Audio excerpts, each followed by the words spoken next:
दोस्तों, पीएम मोदी के फ्रांस पहुंचने से ठीक पहले भारत की इंडियन आर्मी फ्रांस में पहुंच रही है।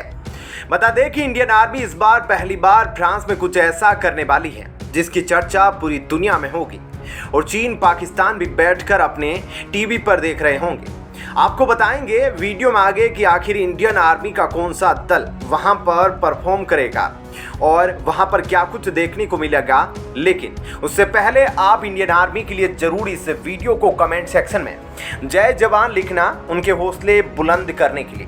अब आपको बताते हैं आखिर इंडियन आर्मी क्या क्या करने वाली है वहां पर प्रधानमंत्री मोदी और फ्रांस के राष्ट्रपति के सामने। फ्रांस के बेस्टिल दिवस समारोह में प्रधानमंत्री मोदी अकेले नहीं जाएंगे, बल्कि उनके साथ जाएगी संपूर्ण भारत की ताकत। जी हां, प्रधानमंत्री मोदी अपने फ्रांस दौरे पर भारतीय वायु सैनिकों के साथ राफेल लड़ाकू विमान तो ले ही जा रहे हैं, साथ ही साथ सेना की सबसे खतरनाक रेजिमेंट में से एक पंजाब रेजिमेंट इस साल फ्रांस में बेस्टिल दिवस समारोह में भारतीय सेना का प्रतिनिधित्व करने के लिए पंजाब रेजिमेंट को चुना गया है। परेड में भारतीय सशस्त्र बलों की 269वीं सदस्यीय सेवा टुकड़ी अपने फ्रांसीसी समकक्षों के साथ मार्च करती हुई शामिल होगी। पंजाब रेजिमेंट की टुकड़ी में कैप्टन अमन जगताप के नेतृत्व में 3 अधिकारी और 69 अन्य रैंक शामिल है। त्रिसेवा दल में सेना की सबसे बड़ी राइफल रेजिमेंट राजपूताना राइफल्स का 38वां सदस्यीय बैंड भी शामिल होगा। इसके अलावा 4 IAF राफेल लड़ाकू विमान बनेंगे फ्लाई पास्ट का हिस्सा। यह दल एयरफोर्स स्टेशन जामनगर से पेरिस के लिए रवाना हो चुके हैं।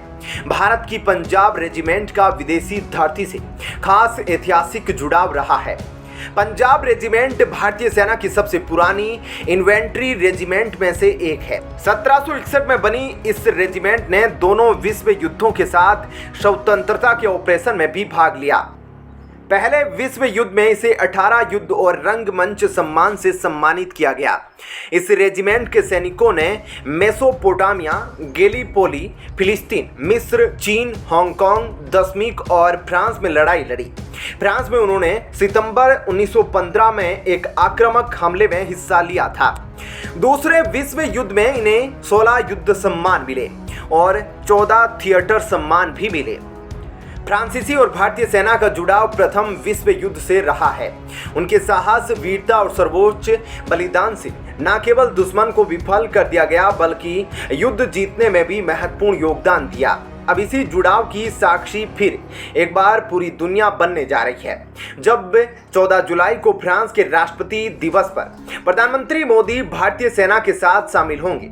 ऐसे में सच में यह देखने लायक होगा जब दोनों देश की सेनाएं और लीडर्स एक साथ फ्रांस में होंगे और इस दौरान हो सकता है कि दोनों देशों के बीच कुछ बड़ी डील और एग्रीमेंट से जुड़ी बातचीत भी हो।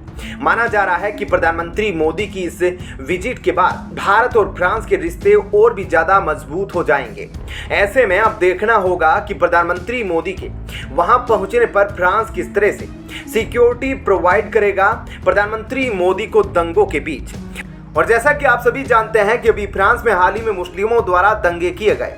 अब उस दंगे का क्या पीएम मोदी के वहां जाने पर कोई इफेक्ट आएगा या नहीं, यह तो समय बताएगा।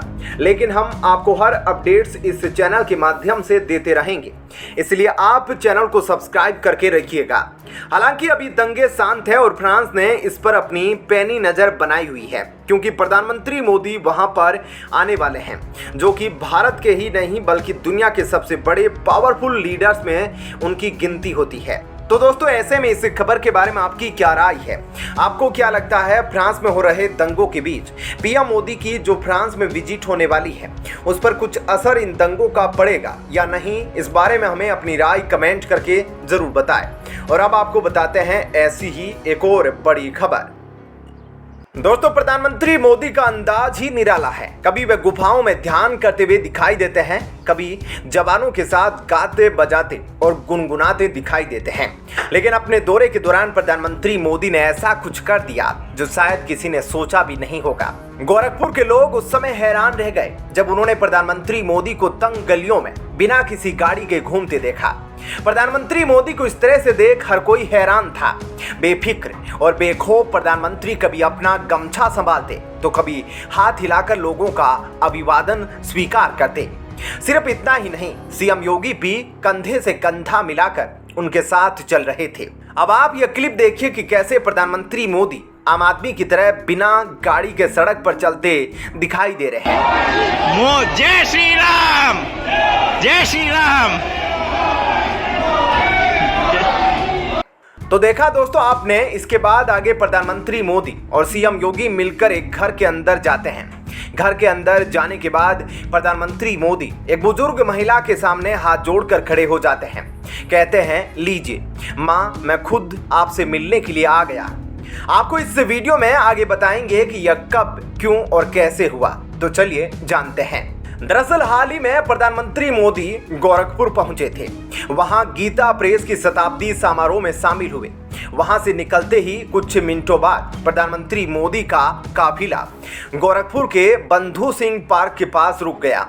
वहीं पर प्रधानमंत्री मोदी अचानक गाड़ी से उतर गए और उसके बाद वे गलियों में करीब 50 मीटर पैदल चलकर एक घर में जा पहुंचे। यह घर था बीजेपी नेता पंकज चौधरी का। पंकज चौधरी केंद्रीय वित्त राज्य मंत्री है और उनका घर गीता प्रेस से करीब 1 किलोमीटर की दूरी पर है। केंद्रीय मंत्री के घर के बाहर पहुंचते ही पंकज चौधरी ने प्रधानमंत्री मोदी का वेलकम किया। इस दौरान पीएम मोदी के साथ सीएम योगी और कई अन्य नेता भी मौजूद थे। पंकज चौधरी के घर प्रधानमंत्री मोदी करीब 10 मिनट तक रुके। प्रधानमंत्री ने पंकज चौधरी की मां और पूर्व पंचायत अध्यक्ष उज्ज्वला चौधरी से मुलाकात की, उनका हालचाल जाना और उनसे कहा कि आप मुझसे मिलने दिल्ली आ रही थी, लीजिए मैं आपसे खुद मिलने आ गया। आपको बता दें कि पंकज चौधरी के घर पीएम के पहुंचने के कार्यक्रम को पहले से तय बताया जा रहा है। हालांकि इसे सार्वजनिक नहीं किया गया था और ना ही पहले से किसी को इसकी खबर थी, लेकिन ऐसा पहली बार हुआ जब प्रधानमंत्री इस तरह से किसी के घर पहुंच गए। ऐसे में पीएम मोदी के इस कदम की चर्चा हर ओर हो रही है। आपको बताते हैं एक ऐसा ही इंसिडेंट जो ठीक 1 महीने पहले हुआ था, जब पीएम मोदी गाड़ियों को छोड़कर पैदल रोड पर से पार्लियामेंट इनॉग्रेशन के लिए चले गए। और उसमें क्या कुछ हुआ था अब वे आपको बताते हैं, लेकिन उससे पहले आप यह क्लिप देखिए और फिर हम आपको आगे बताते हैं उस समय क्या कुछ हुआ था। तो दोस्तों यह वीडियो उस समय का है जब पीएम मोदी ने देश को नई संसद सौंपी थी। सुबह सुबह जैसे ही पीएम मोदी का काफिला संसद भवन पहुंचा था तो पूरे देश ने वे तस्वीरें देखी थी कि कैसे पीएम मोदी का काफिला नए संसद भवन से थोड़ी दूर रुका था। प्रधानमंत्री मोदी ने अपने काफिले की गाड़ियों को पीछे ही रुकने के लिए कह दिया था। इसके बाद पीएम मोदी अचानक अपनी गाड़ी से उतरे और नए संसद भवन की तरफ पैदल ही चल दिए थे। इस दौरान पीएम मोदी ने कपड़े भी कुछ अलग तरह के पहने थे। बता दें कि पीएम मोदी उस दौरान पारंपरिक धोती कुर्ता पहनकर संसद भवन में गए थे, लेकिन जिस तरह से पीएम मोदी पैदल चलकर संसद भवन में गए वह काफी सराहनीय था। यह वीडियो देखकर हर कोई पीएम मोदी की तारीफ कर रहा था। वहीं विपक्षी पार्टी के लोग पीएम मोदी के इस कदम से काफी जल भुन गए थे। ऐसे में इस खबर के बारे में आपकी क्या राय है, हमें कमेंट करके